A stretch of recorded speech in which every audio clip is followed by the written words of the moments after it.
Namaste everyone, welcome to this edition of State of the Discipline series presented by the Center for Civilisational Studies, Rishihood University.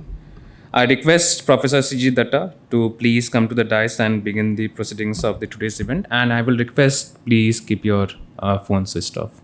Thank you.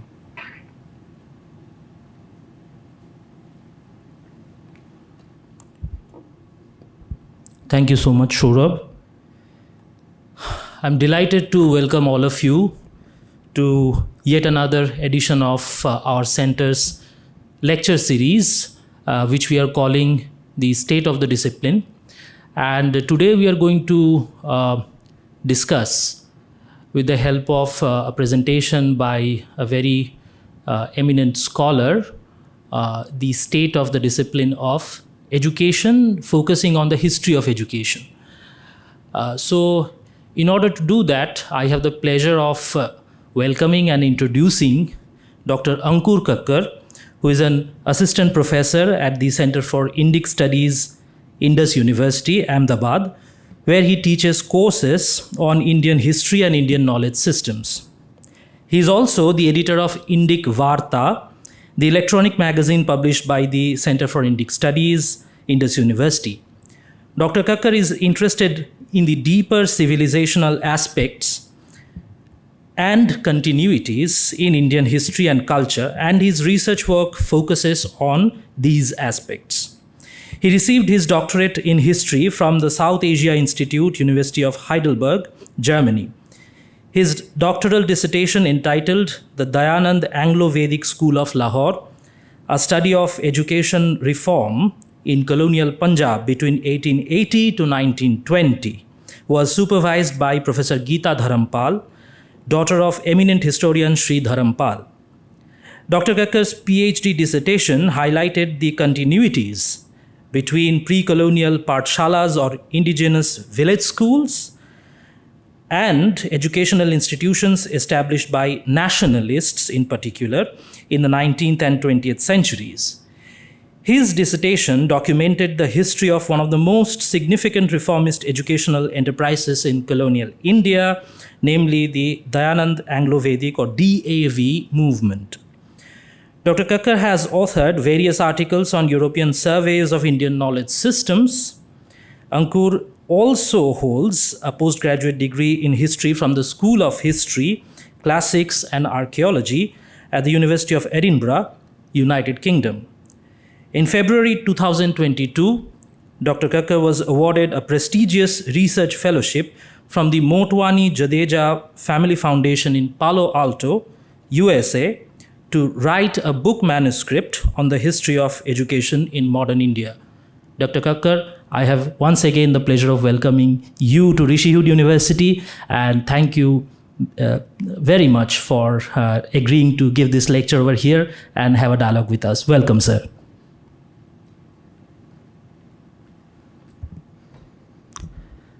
Namaste.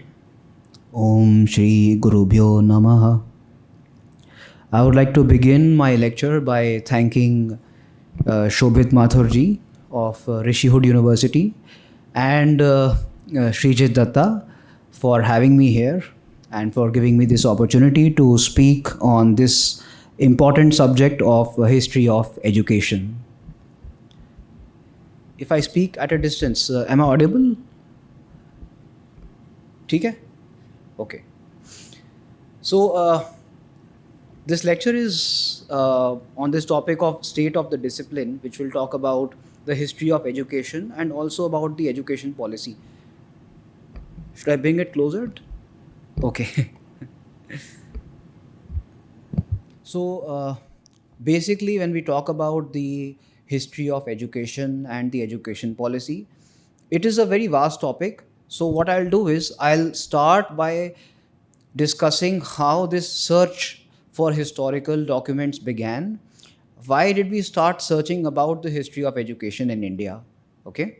Yes. So I was mentioning about the fact that when we talk about the discipline of the history of education, it's a vast subject, it's a vast area, because it covers a very vast period in terms of, if you talk about historical period, right from the ancient time through to the modern time. And when we start discussing about it, the first question that we often ask ourselves is, why are we discussing about the history of education? Why is this relevant, and how to start? Why did we start researching, first of all, about the history of education? So, I'll give first a brief outline of what I'm going to talk about today before I jump into the reasons for beginning this historical inquiry. So I'll give an overview of the history of education, covering Dharampalji's work and the different kinds of pathshalas and gurukuls that flourished in India. And also I'll give an overview of the ancient Indian education system. Then I'll talk about my own research work, talking about the background aims and everything, and also briefly talk about my current research project. And finally, I will come to the education policy and the future of social sciences. So this is just to give you a broad overview. Now let's start with the history of Indian education. And as I said, the first question that comes to our mind is, why should we study the history of Indian education, or why did it suddenly become important for us to look into this history?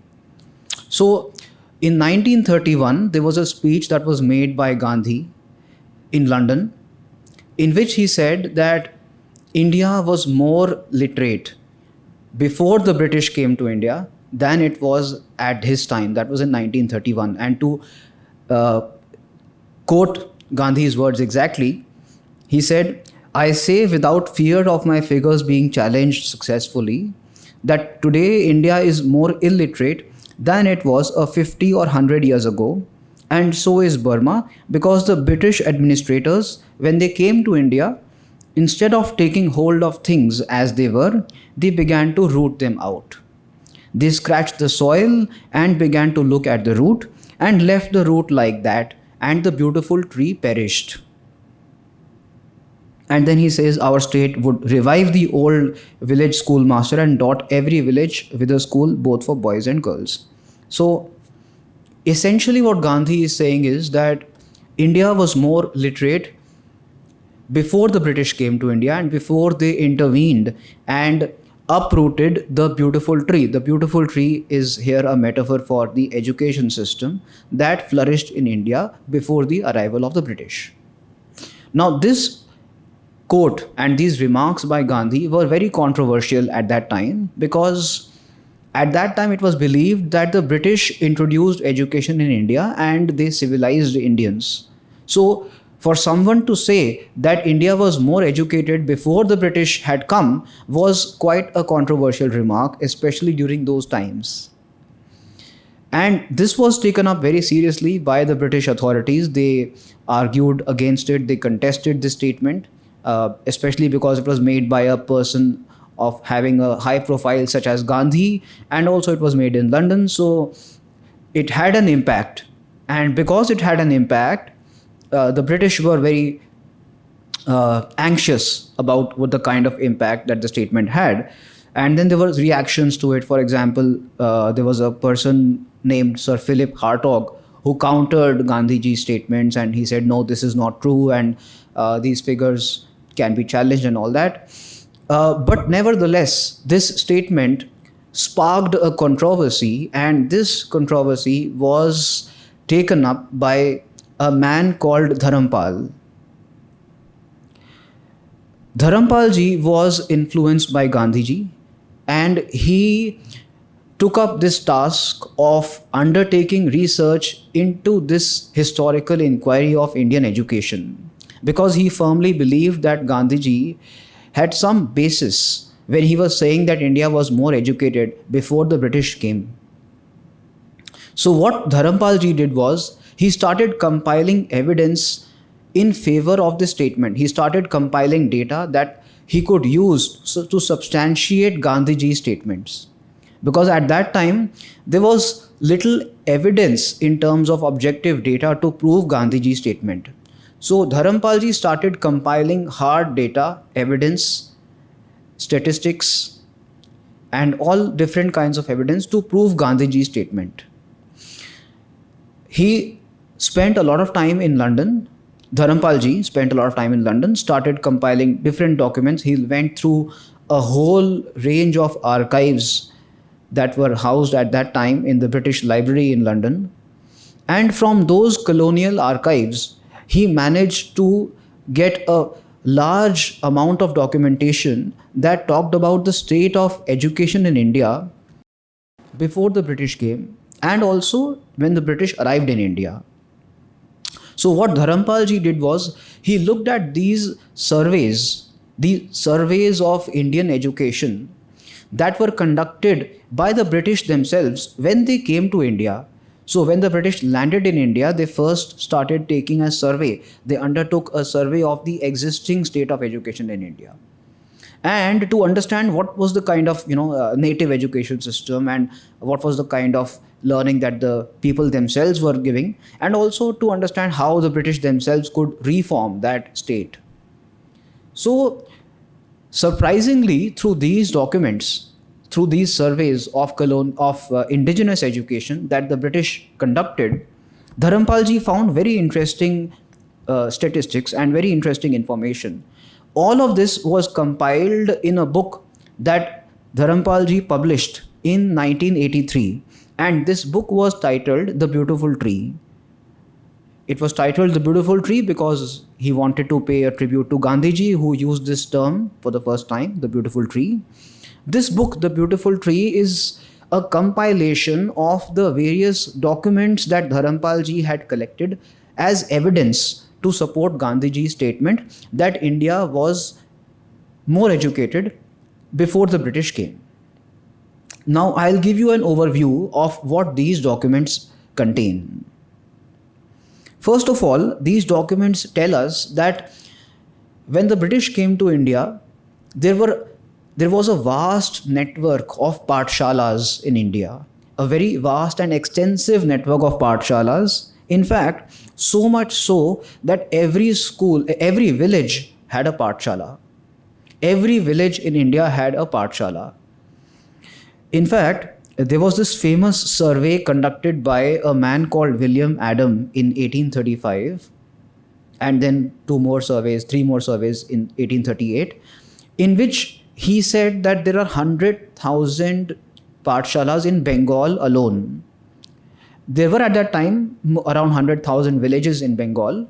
So one could assume that there was a pathshala in every village, because as many villages, that many pathshalas.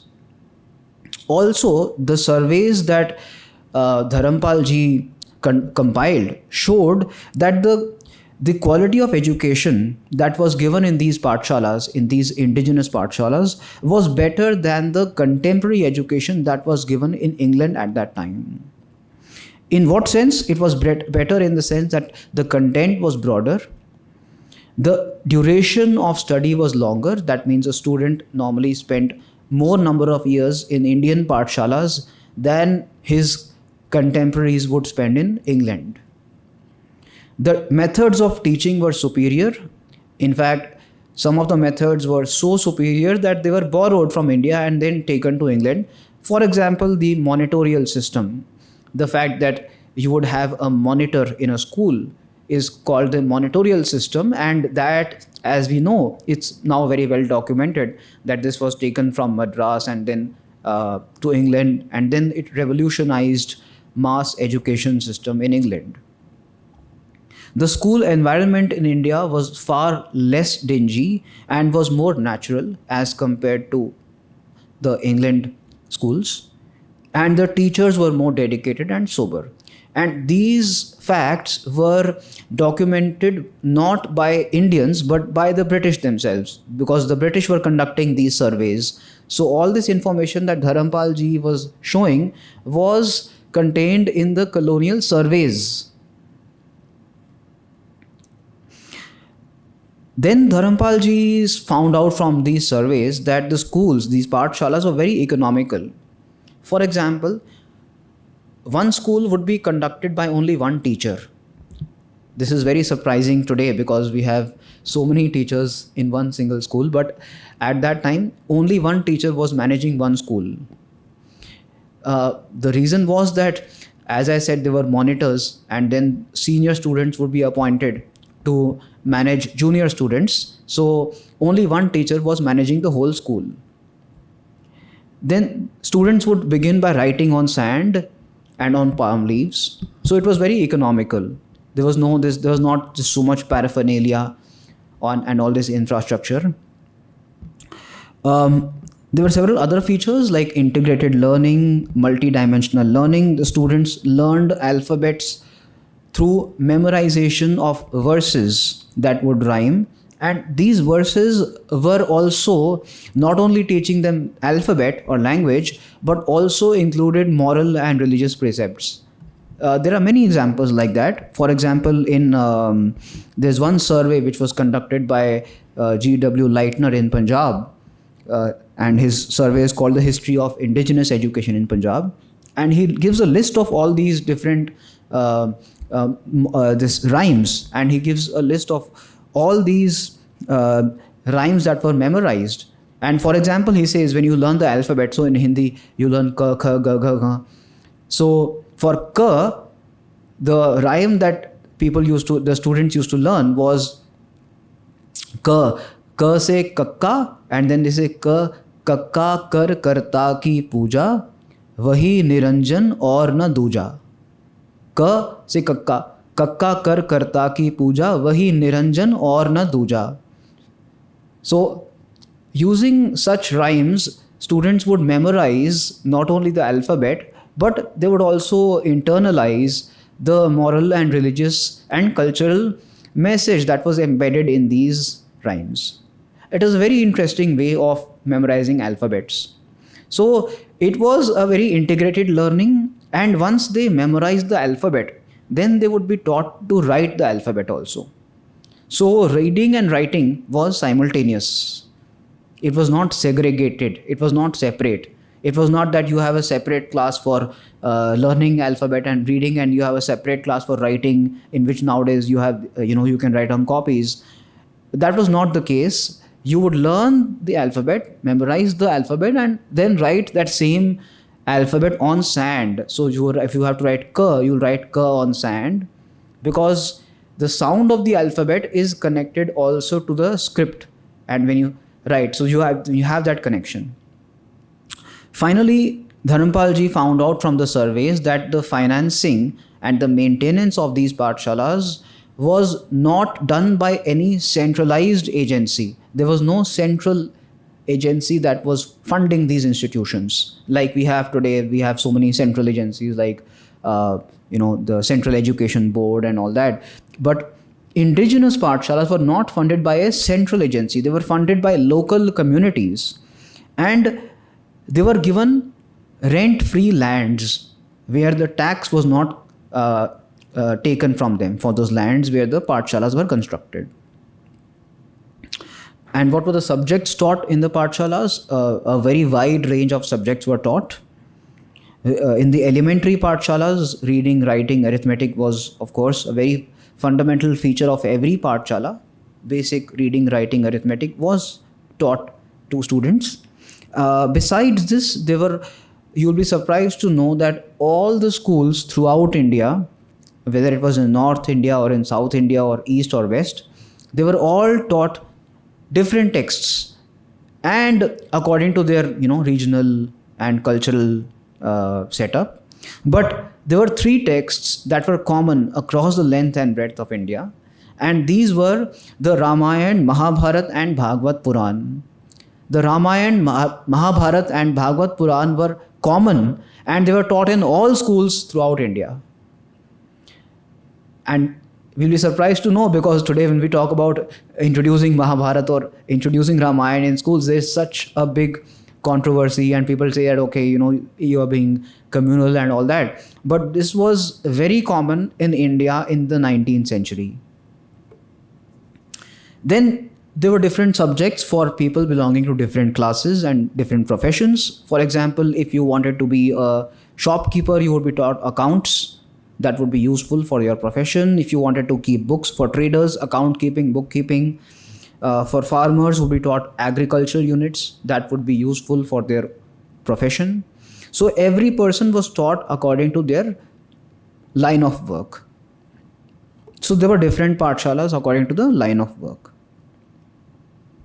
Then there was vocational training. In the sense, vocational training is a modern term, but to use the to explain it in a broader sense, there was apprenticeship for people who wanted to be artisans.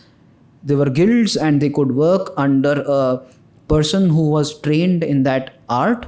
So for example, if you wanted to learn carpentry, you could go to a workshop of a carpenter and learn carpentry. If you wanted to be a goldsmith or you wanted to be a potter, you could go to a workshop of a potter and stay with them and learn. And this is like an apprenticeship. So something we can call apprenticeship or vocational training. So it was skill-based training. So these pathshalas were mostly in the houses and the workshops of the artisans. And then the students used to go and learn from them. And that was how this education was given. For a higher learning, there were different kinds of gurukuls, various kinds of gurukuls, depending on the kind of subject that you want to study. So if you want to study the Veda and Vedang, then you have to go to a different guru. If you want to study philosophy, law, logic, and different subjects, then there were different kinds of gurukuls specially dedicated for these subjects.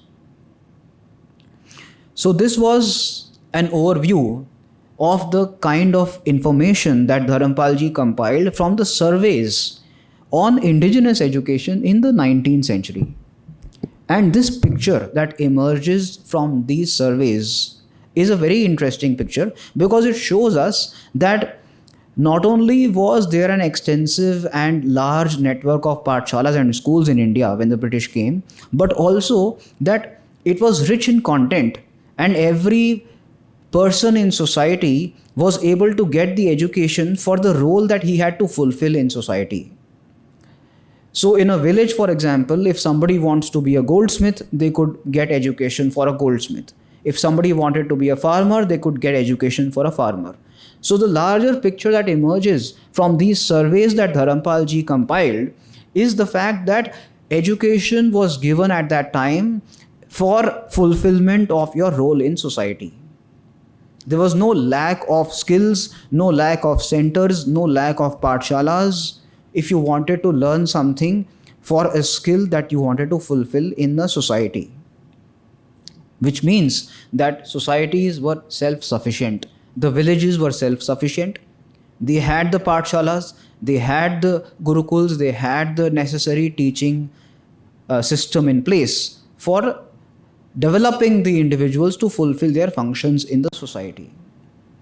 Now, once we have understood this picture of indigenous education in the 19th century, before the British came, one asks the natural question, the next question that one asks oneself is, then what about the ancient education? If the education system in the 19th century was itself so flourishing, then what about the ancient education system, which probably would be even richer in content, because then it was not impacted by invasions and all these years of decay. Because you see, when Dharampal ji compiled these surveys were conducted at a time when these institutions were already in decay. At that time, these pathshalas and these network of indigenous education was already declining because they did not have enough resources. So if this was the state of education when it was in decline, then what would have been the state of education when there was no decline and then when there was no invasion? So that takes us to the question of the state of ancient Indian education. So let us go back in history to the state of ancient education. When we talk about ancient Indian education, the first question that comes to our mind is, what is Indian education, or what characterizes Indian education?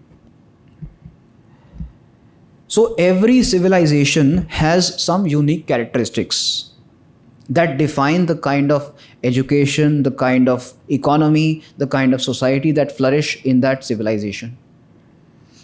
When you ask yourself what is unique about Indian education, you're also asking what is unique about Indian civilization and about the way that you look at humans in general. So because of the peculiarity of Indian civilization, in the sense that there was an emphasis on the spiritual development of the self, and the ultimate knowledge was considered to be the knowledge of the self. That feature of Indian civilization impacted every domain of society, whether it was education or it was polity or it was economy. In education, this emphasis on spirit as the true shaping reality of man, this gave Indian education a color that was unique in itself. So if somebody asks you what is unique about Indian education, the starting point is that the emphasis is on the spiritual development of the self, which was not found in other education systems at that time. Now, how does this translate into practice, and what does this mean for our pedagogy and for our methods of teaching? So when the ancient Indian education thinkers, when they started conceiving this system, they had in mind that the purpose of education, first of all, the fundamental purpose is to strengthen our instruments of learning. The fundamental purpose of education, when you define education, what do you define as the fundamental purpose? It is not to acquire so much information. The fundamental purpose of education, as ancient Indian thinkers conceived it, was to strengthen your instruments of learning. The instruments of learning are body and mind and nerves and vitality. So when you strengthen your instruments of learning, then you can acquire information and you can know how to use that information properly. So to see and hear better, desire better, purer, finer and deeper. To form and mold the mind which receives, processes and analyzes all information. So this was, I think, a very fundamental aspect of the purpose of Indian education, because unless you purify the instrument of learning, you cannot do much if you don't have that purity in the instrument itself. Like, for example, if you have a pot and in the pot you want to pour ghee. Now, if the pot is, let's say, it is dirty or it is broken or it is impure, then no matter how much ghee you pour into it, when you will take out, it will be impure. No matter how large that pot is or how much volume of ghee you pour into that pot. So similarly, the pot is like the mind. So unless the mind itself is pure, and the mind itself is, when I say pure, I mean in terms of from a spiritual point of view, from the fact that the consciousness is pure, so you can perceive things clearly. So when the mind is pure, then the information that is received as it is. You're able to see things as they are. You're able to analyze things as they are. You're able to process things as they are. The information comes unfiltered to the mind, and the mind processes them unfiltered. Otherwise, what happens is, if the mind is not pure, the information that is given to the mind becomes filtered information, and the output is also filtered output. So you don't achieve the desired results, and then there is confusion and lack of clarity and lack of desired objectives. So this emphasis on the purity of the instrument was given in Indian education right from the beginning itself, because it was understood that only with a pure mind you can do anything. Any work you can do only if the mind is pure. So first you have to purify the instrument of learning, then you will be able to learn or teach. If you acquire any information, it will only be acquired properly if the mind and instrument is clear. And ultimately the purpose of education was yoga, and which is chitta vritti nirodha, which means suspension of mental activities in the consciousness, at the level of the consciousness, to purify the consciousness. Another important feature of Indian education was that education was a matter of the whole life. It was not about going to school in the morning and coming back in the evening and then having your separate private life, or going to college in the morning and coming back and having your own private life, or even graduating from school and college and then having your own individual life. That was not the kind of education that was envisioned by Indian thinkers. Ancient Indian education was controlled life in its totalities. The education was for the whole of life. It was not for just a part of your life or just a part of your day. The very character and the life and the tenor of the pupil was changed after going through this education system. The home was the home of the guru. He would learn everything in that home. So when he would come out of the Gurukul, the whole character and the nature of the pupil would be transformed. This is just a picture of Gurukuls. So you can see that the atmosphere is very tranquil and serene, and students are learning in front of the Guru. This is a very common picture in India. You can find it still in so many Gurukuls if you visit them. And also it is common to find this in the depictions of Gurukuls in literature, in common literature, also even in popular literature, you can find these depictions. Now I come to the importance of education that was given in India, because some people think that maybe Indians did not give so much importance to education, at least in the ancient times, but this was not so. This is a quote from a British official. His name was Alexander Walker, and this is again compiled by Dharampal ji. Alexander Walker, in the 18th century, he was visiting India. He was appointed in India, and he wrote that no people probably appreciate more justly the importance of instructions than the Hindus. They sacrifice all the feelings of wealth, family, pride and caste that their children may have the advantage of good education. Native free schools were once universal throughout India, and he's writing this in the 18th century, at the time when Indian education was already on the decline. So imagine what would have been the state when there was no invasion. So this is a myth that Indians did not give importance to education before the British came, and only now we have started giving importance through all these different kind of abhiyans that we are having. Because we have been an education driven society right from the dawn of our civilization. India has been a knowledge centered civilization. So we have given importance to education right from the dawn of civilization. This is evident from the fact that the importance of the Guru Shishya Parampara is found in so many texts throughout our literature. So it is elaborately explained in the Smritis, in the Dharma Shastras, such as Manusmriti, Yajnavalkya Smriti. Kautilya's Arth Shastra describes in detail about the education of a prince. There are so many texts. In fact, there are endless texts. You pick out any text of Sanskrit literature, whether it is the Kadambari or it is even the Kam Sutra of Vatsyayan talks about the education. The Ramayana, of course, talks about various ashrams. The most famous ashram is the ashram of Rishi Bharadwaj. The Mahabharata talks about the ashram of Rishi Shaunak with 10,000 pupils. So the fact that every literature in Sanskrit talks about the education system and has reference to the Guru Shishya Parampara is itself a testimony to the fact that the importance of education that was given in India throughout millennia. Now I'll come to different features of what this education system had. Like, this ancient education system had so many different features. One of them was manual work. The house of the teacher was known as the ashram or Gurukul. The teacher accepted a student and made him a member of his family. There was no fixed fees.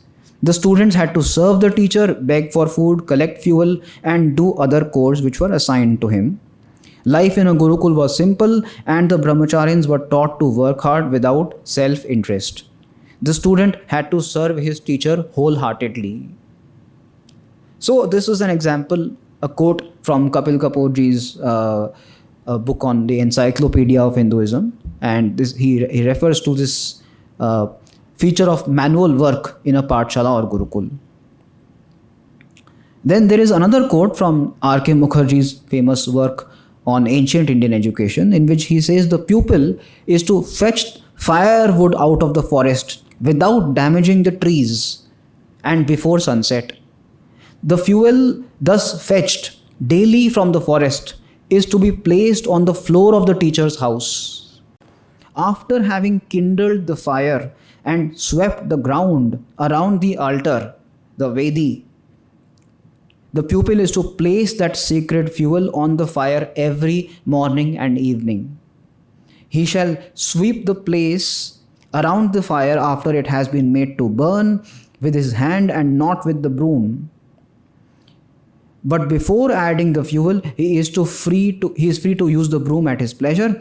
Besides fetching fuel and tending the fire twice daily, the pupil was to fetch water in a vessel for the use of his teacher both in the morning and evening. Can you imagine any student can do this today? You have to fetch water, you have to fetch fuel, you have to fetch wood every day for the rituals of that place. So imagine the kind of hard work and the kind of manual work that was required as part of the education system in those days. Another feature of ancient education system was bhiksha. The students had to go begging for food. It is not begging in the sense that we understand today. In the sense that this whole feature of bhiksha was to inculcate a sense of humility in the students, and also to teach them that the resources that you're getting are coming from the community themselves. It is not free resources. Right now, in the current education system, most of the students don't know from where the resources are coming. They have no connect with the community or with the local community in which they are living. But this was not the case earlier. In fact, begging was enjoined as a measure of discipline for its educative value, and it was not a compulsory daily duty.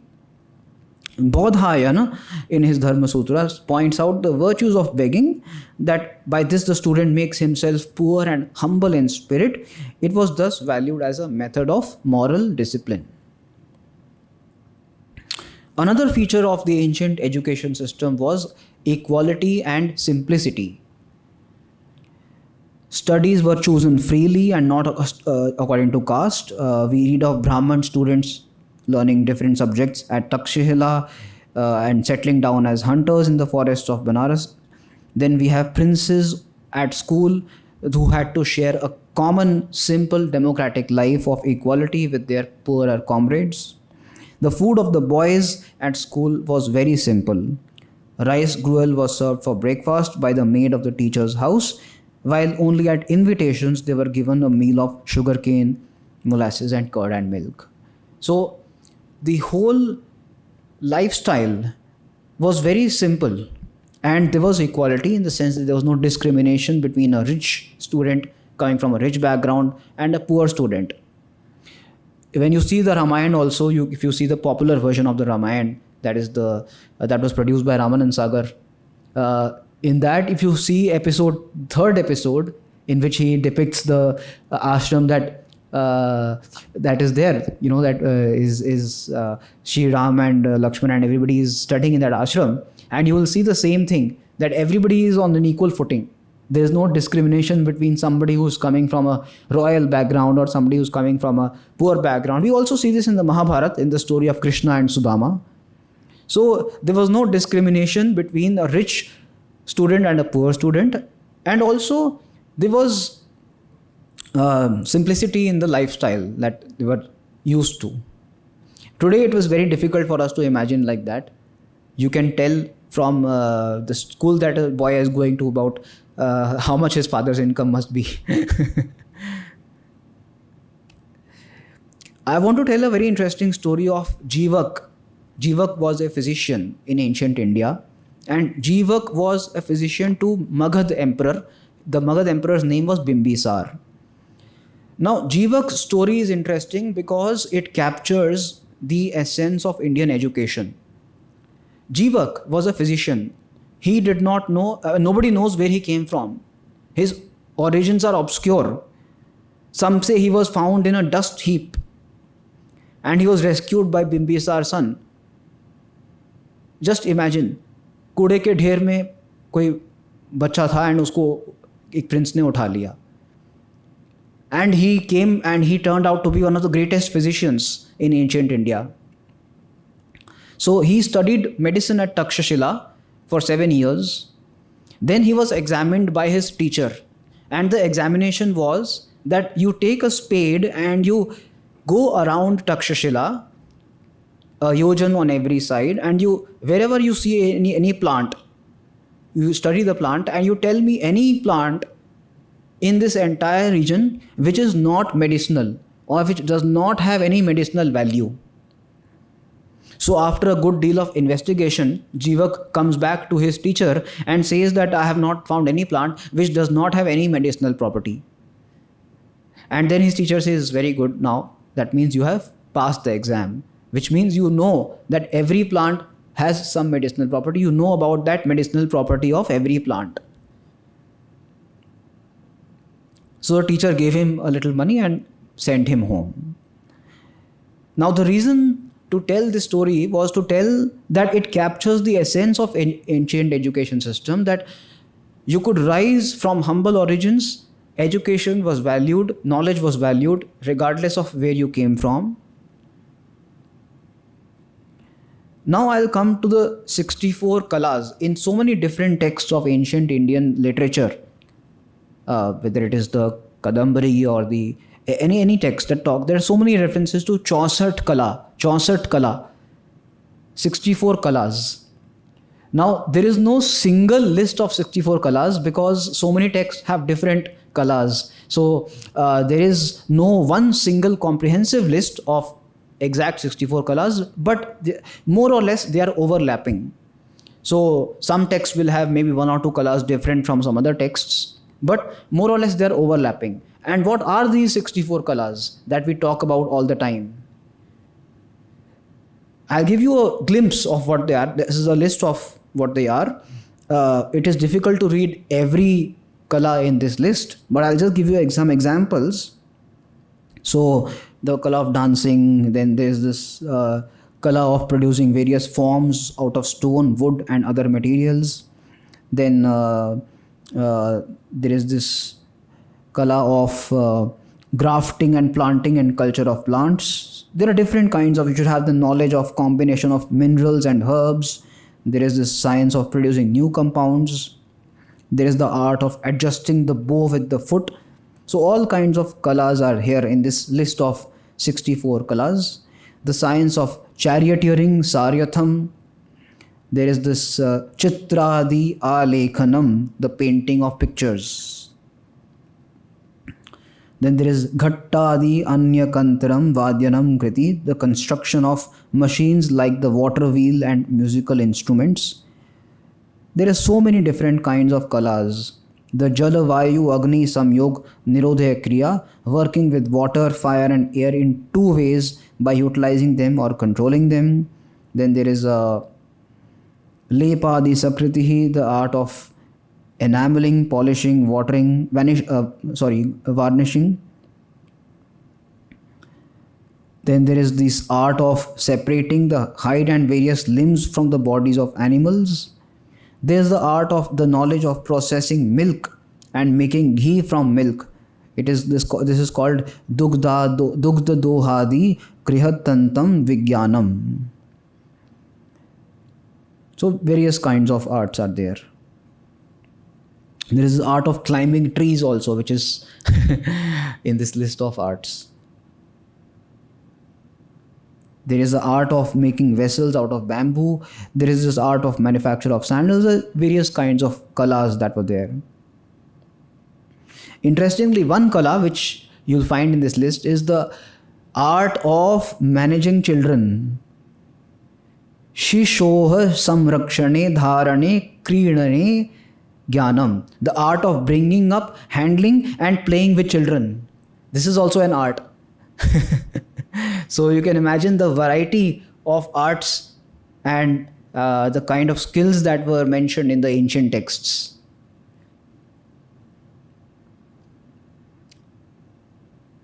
Okay, so this is just to give an overview of the kalas. Now I'll come to the fees that was in the ancient education system. Generally there was no fixed fees. The pupil was charged, according to their capacity, and they could give whatever they had. According to Manu, a student should not pay any fees to his teacher before he finishes his education. This is unthinkable today.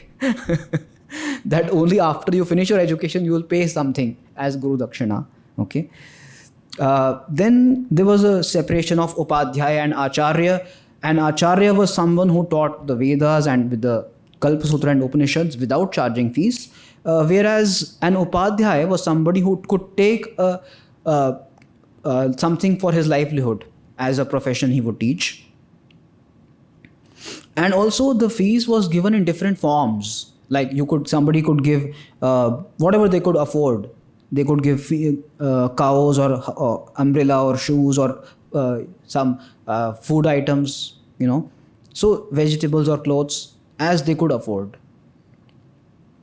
Okay, now I'll come to the different types of education that was given at that time, which will cover different types of pathshalas and gurukuls at that time. So Vedic education was one kind of education that was given. In this was a study of the Vedas, and to do this there was a special discipline, a specific discipline and a specific pedagogy that was enforced to ensure that the students would develop their consciousness in a manner to be able to imbibe the Vedic learning. This pedagogy included the practice of yoga, jap, meditation, living in a serene atmosphere, and to imbibe the inward method of the Guru, the secrets of his efficiency and the spirit of his life and work. Without this system, without this discipline, it was not possible to imbibe the teachings of the Vedas. So if you wanted to go for a study in the Vedas, then you had to follow a certain kind of lifestyle, a certain kind of discipline and some rituals. This is a famous step of the three series step of pedagogy: Shravan, Manan and Nididhyasan, a series of 3 steps in which first you listen and then you reflect on the words of the Guru and then you meditate. So this is how you realize the knowledge. According to Kautilya, there's a different series of steps. So Shusha, Shravanam, Grahanam, Dharanam, Uhapoho, Vigyan, Tattva Abhinivesh, which is the final step or comprehension of truth. The education of Brahmins was different from the education of other people. For example, the Brahmins were taught subjects such as Veda, Itihas, Puran, lexicography, prosody, phonology and various other things. I will not go into the detail. This is the Buddhist text Milindpana gives a long list of subjects for the study of Brahmins. The education of Kshatriyas or princes was of a different nature because they had to study different subjects. For them, it was important to know the art of war, currency. They also were taught arithmetic, music, medicine, archery. So they were taught various different sciences. According to Kautilya, the education of a prince he had to receive military training relating to the operation of the different elements of the army, such as elephants, horses, chariots, and weapons of war. He also had to study history or itihas, which included the Purans, the Itivrit, the Akhyayika, and the Udharan, and Dharmshastras, and also the Arthashastra. Industrial education, as I have earlier pointed out, was different from the education for princes and education for Brahmins. In industrial education, you had to do something which we can today call as an apprenticeship. So you have to go to the workshop of the master and study with the master. The student had to live with his master, whose home is his workshop, and is to be treated and instructed by the master as his son. He is not to be exploited and employed on work not connected with his chosen craft. He cannot leave his master before the stipulated period of apprenticeship. An apprentice deserting a master, not lacking in character or as a teacher, deserves corporal punishment. At the end of the pupillage, the apprentice must reward his master as best as he can. So this is just to give you an overview of the rules that were in place for for students who wished to train under a master as for any particular skill. Now, to give an idea about the kind of education system in the ancient days, I'll give you glimpses of the kind of quotations that we have from foreign travelers who came to India in the ancient time. There was one traveler called I Singh. He came to India from between 635 and 713 CE. And he said, in India, he said that there are two traditional ways by which one can attain to great power, intellectual power. First is by repeatedly committing to memory, the intellect is developed. Secondly, the alphabet fixes one's ideas. And then he says something very interesting. He says, Indians can often commit to memory whatever they have once heard. He says, I have myself met some such men who can memorize anything they have been told once. So they don't forget anything. Once you tell them something, they'll always remember throughout their life. They cannot forget. This is itself quite an amazing thing. Another foreign traveler who visited India around the same time was Xuanzang.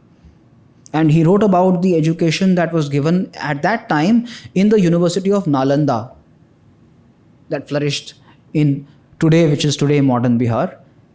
He talked about the different subjects. There is Shabda Vidya, there is Shilpasthan Vidya, then Chikitsa Vidya. So he talked about various kinds of subjects that were taught at the Nalanda University at that time. Xuanzang also mentions Hetu Vidya, the science of causes. He talks about Adhyatma Vidya. Then he says the Brahmins study the four Ved Shastra, and then he gives an account of the various subjects that the Brahmins and others were studying at that time. Now we jump to the modern period, the 17th century, and we have a European account, a European traveler by the name Pietro della Valle, and he tells us that he saw little boys learning arithmetic outside a temple, and the manner of learning arithmetic was very interesting. He says that each of them repeat one after the other and in musical notes. So, mathematics at that time was learned in a very interesting way. There was musical notes, and you could memorize the tables, mathematical tables, using musical notes. This is described very beautifully by D. Senthil Babu in a paper on the Tamil Tinnai schools, in which he says that how you can learn mathematics using music. So this fellow, this European traveler, was looking at these boys learning arithmetic outside a temple, and he says that they were not using paper, they were only using finger on the ground, and they were making these calculations and they were doing this. So after the first student had written what he sang, then the rest remaining also sang along with him and wrote down the same thing. So for example, they say 2 by 2 makes 4, and 3 by 3 makes 9, and they were learning the mathematical tables. So what he did was he asked one of them that what if you get it wrong?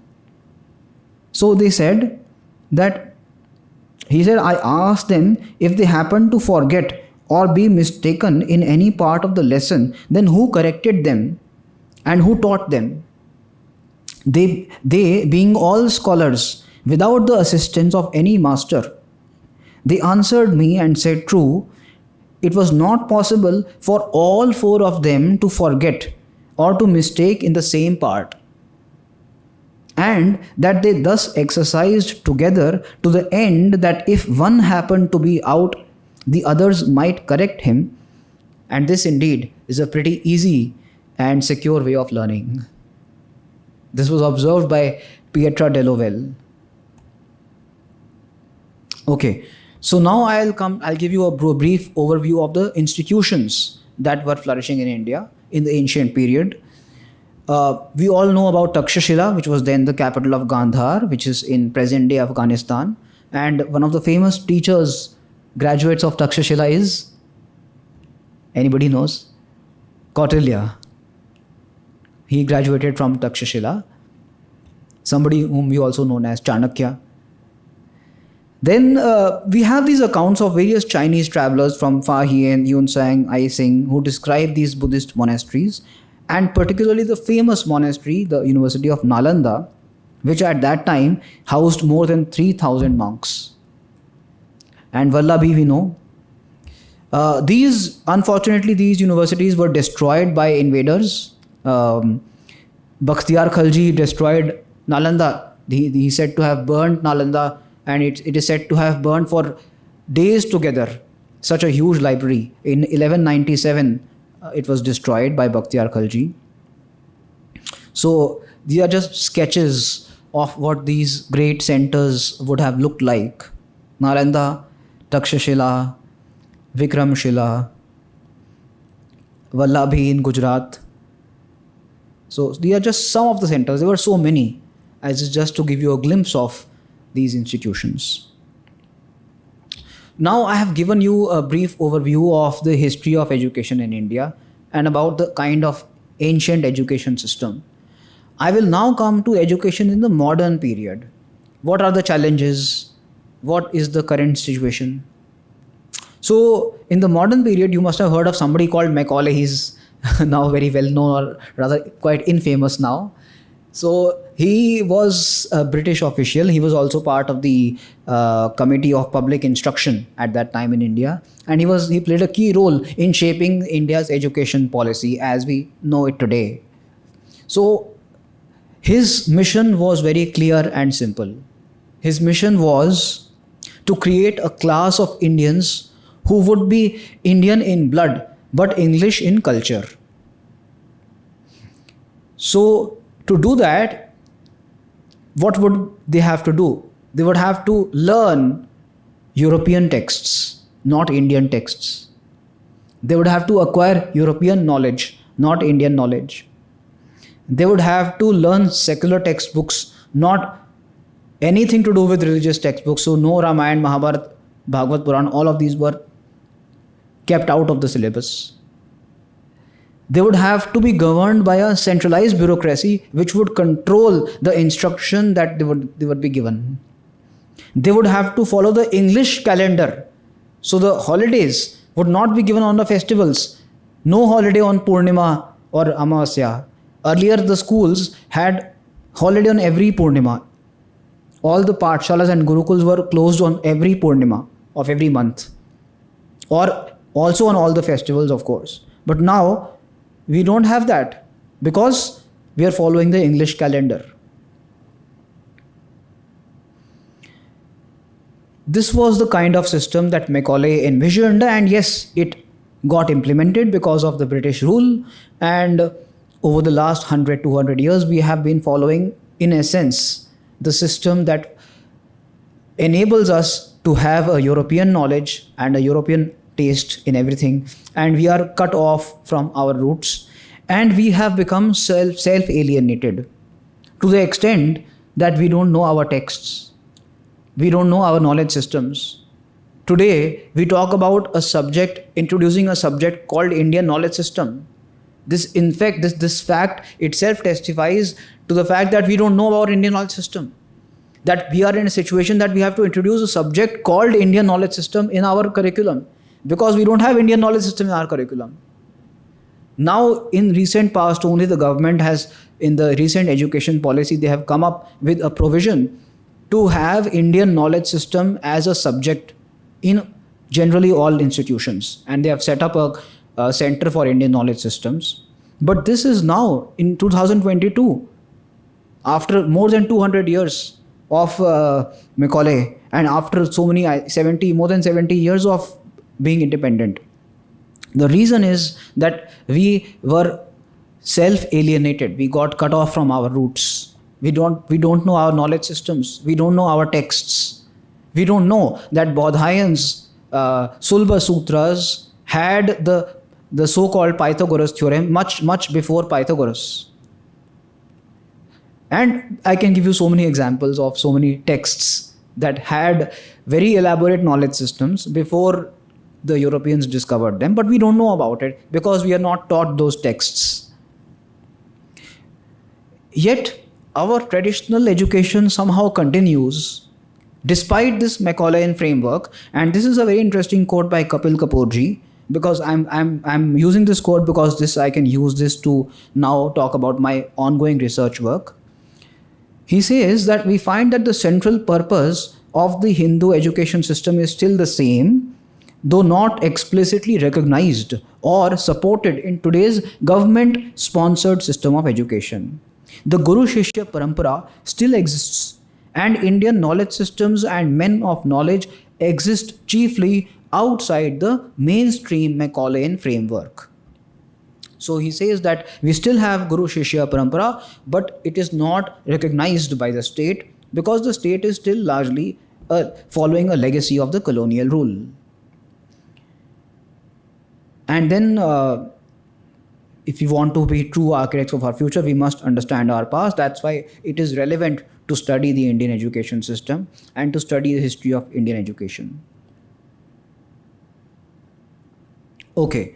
With this quote on the existence of parallel Guru Shishya Paramparas in our education system, which is not recognized, I will now come to my research work, because my research work is focusing on studying the existing Guru Shishya Paramparas and the remaining traditional systems that are in place, educational systems that have not been covered and that have not been highlighted by the mainstream histories of education. So I'll first give you an overview of my PhD thesis before I talk about my current research projects.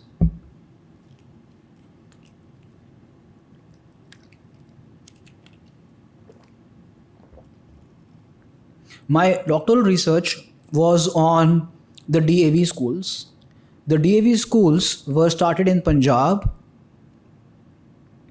They were started in 1886 by the Arya Samaj in Lahore. And the reason to start the DAV schools was to give an education that would be both Anglo and Vedic.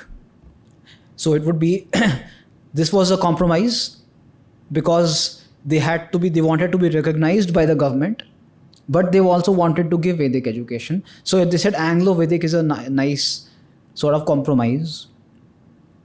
But the reason I studied this movement was to understand the kind of education enterprise that Indians could develop independently and on their own without the support of government.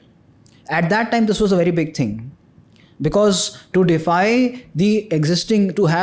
an alternative to colonial education, you had to have a vision and then you had to have resources to implement that. So this was the first such movement, such indigenous movement, which started an alternative to colonial education. By the 20th century, the DAV movement came to be seen as a paragon of self-reliance and self-reliant educational enterprise. It was by 1916 the DAV was the most popular institution. Every fourth student in Lahore was enrolled in a DAV school. So you can imagine the popularity of the DAV school, Lahore, at that time. It was the most popular school in India.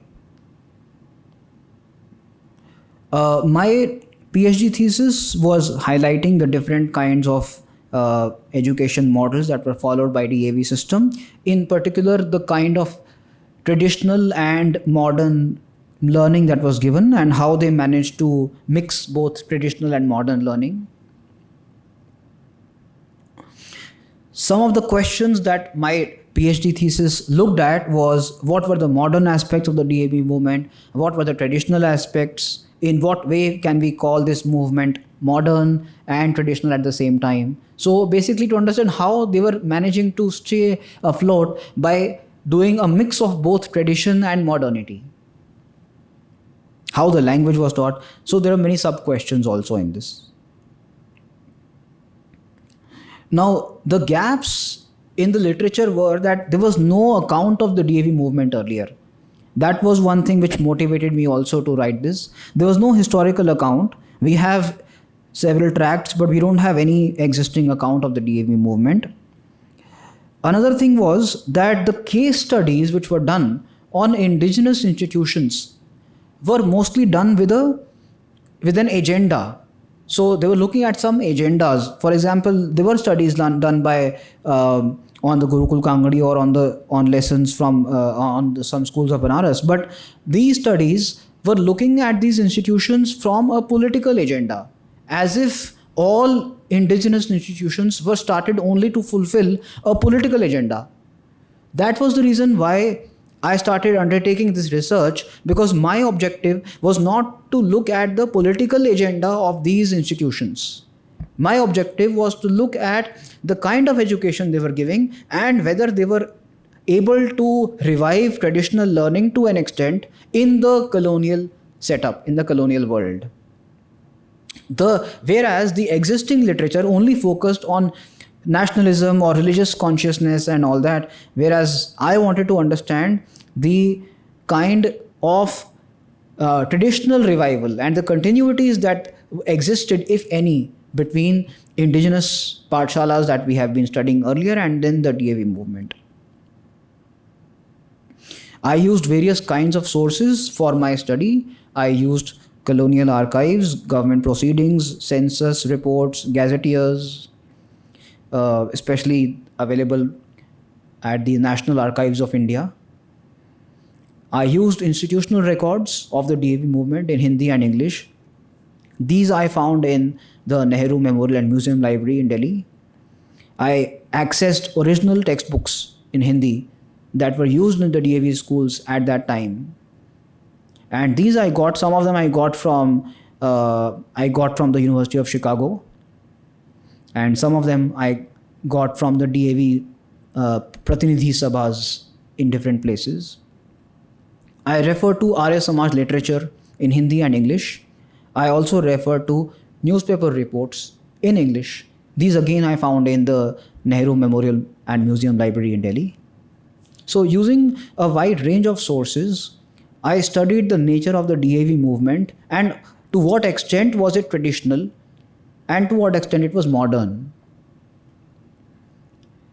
This is a brief overview of chapters, but I don't think we have time for all this. So I'll just skip this part. Research findings, so there were different modern aspects I found of the DAV movement. For example, they had a centralized control. They had institutional records, which were modern in the sense that our pathshalas did not have any such records earlier.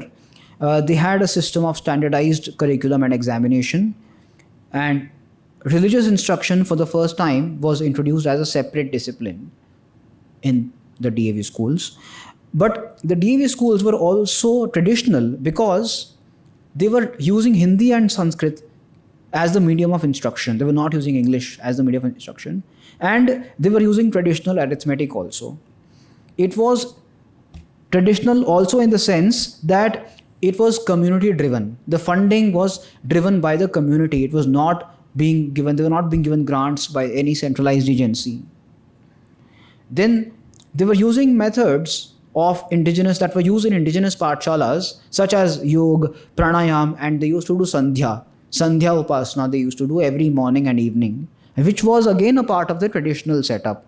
So the DAV movement was traditional in many ways and it was also modern in some ways.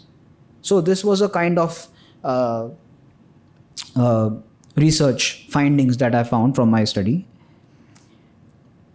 And then there were different inferences that can be drawn from this.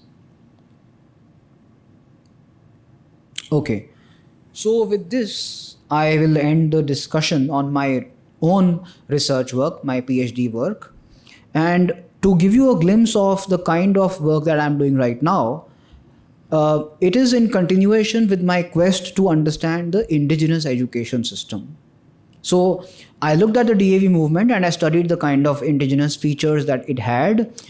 And currently, I am working on understanding the indigenous gurukuls and pathshalas that are still flourishing in India and have been flourishing since the last 100 or 200 years. So, normally, what happens is that any mainstream history of education textbook or any history of education book will tell you only about the expansion of English education and colonial education in India in the last 100 or 200 years.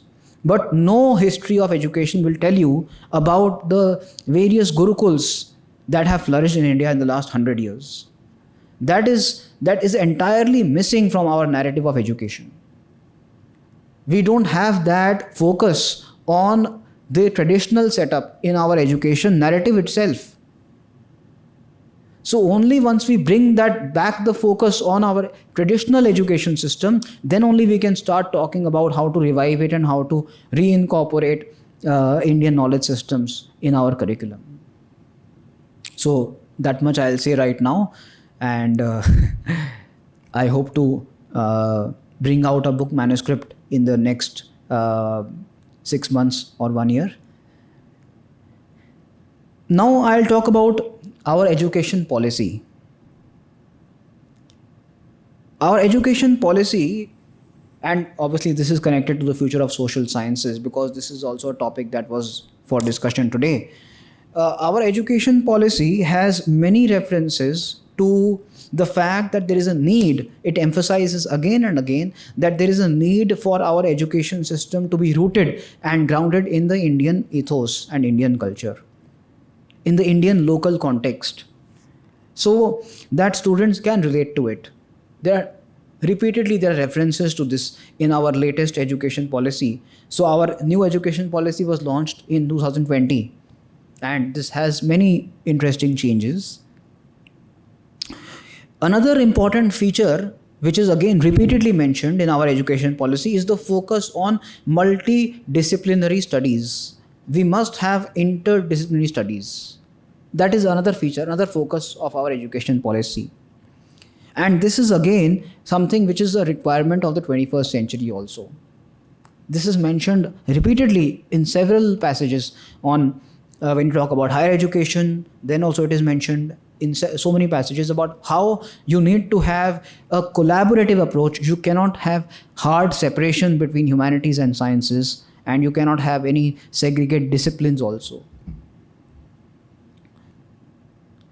I want to finally end this lecture by talking about a myth that was prevalent in the in much of our common popular discourse until very recently, and that was the myth about the left brain and the right brain, because this has an impact on the use of interdisciplinary studies that our education policy talks about. So earlier people used to think, even scientists used to think in the 19th century, that there are two kinds of people.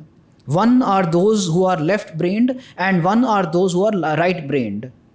So because the brain has two hemispheres, left and right, and generally the functioning of the left hemisphere relates to rational thought, scientific thought, logical inquiry, and mathematics.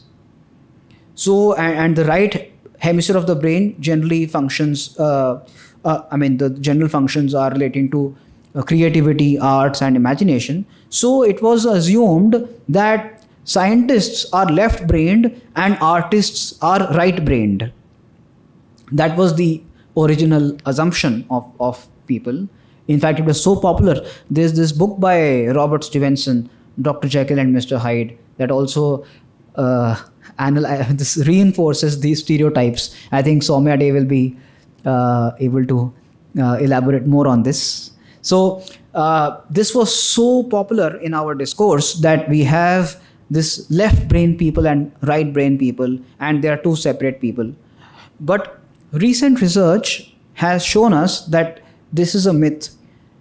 There are no separate divisions as such. There are different functions, but it is not that they function separately. So for example, when you perform a task, your left brain and right brain are working together. They are not working separately. When you look at a picture, your some part of a brain will look at the abstractness of that painting, and some part of your brain will simultaneously be looking at the larger contours of the painting. So when you look at anything, when you do any task, even when you perform a mathematical task, both your left and right brain are working together. Your left brain is working on the calculation, or your right brain is working on the comparisons. So it is a myth that the left brain and right brain are mutually exclusive. The left brain and right brain are not mutually exclusive. They are working together. And the larger significance of this, the larger inference of this is that our rational minds and our artistic minds are not two separate minds. We are not two separate selves. There is no separate rational self in us and no separate emotional or artistic self in us. They are both working at the same time in everything we do. Even a judge who has to make a judgment is at the same time rational and emotional. There is no separation between reason and emotion, and even in the brain there is no separation. When we do anything, we are using all the faculties together, which means, again, it brings us to this question that why do we have then a separation between the study of science and the study of humanities, or any artistic study for that matter? When our body and mind are equipped to be able to study and to do any task using all our faculties simultaneously, why is our education system not designed in such a manner that we are using all our faculties at the same time? Why do we have a separation between arts and sciences, or between rational and logical studies and artistic studies? This is going to go away now in the 21st century, and the education policy is insisting on this particular framework now, because they say that there is now a need. The education policy repeatedly emphasizes the need for multidisciplinary approach to learning. And I will end my lecture by saying that there are so many examples of the greatest innovators of the 20th century who have been working at the intersection of humanities and sciences. Steve Jobs, for example, could not have designed the Macintosh if he would not have training in both sciences and arts. He had that freedom and that range of learning that enabled him to develop that capacity to design that. In fact, many of you should know this, that Steve Jobs, he dropped out of college, but he only attended one course on calligraphy. And he used that calligraphy to design the fonts. But he was also a technician who could be more technical than Steve Jobs, who could design an operating system. So would you call him an artist, or would you call him a scientist? This is just one example. Innovation will come at the intersection of humanities and sciences. Thank you.